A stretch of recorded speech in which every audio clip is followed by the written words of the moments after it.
Hey guys, my name is Priyanshu Jain and you are watching Encyclo Hub. In this video, we are discussing question number 4a. In this one, the given below is a jumbled sequence of the processes involved in a wastewater treatment plant. Arrange them in their correct sequence. First is sludge is scraped down, the skimmer removes floating grease. Water is made to settle in a large tank with a slope to middle. Large objects like plastic waste are removed by passing wastewater through bar screens. Sand, grit, and pebbles are made to settle by decreasing the speed of incoming wastewater.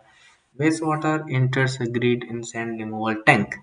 So we have prepared all the answers accordingly. If you need answers of this assignment, so you can contact us. We provide all type of answers in PDF and handwritten form. So the number is given here, which is 900 936 8238. You can contact on this number, and surely we will reply your questions and queries. And thank you so much for watching. We will meet you soon in the next video.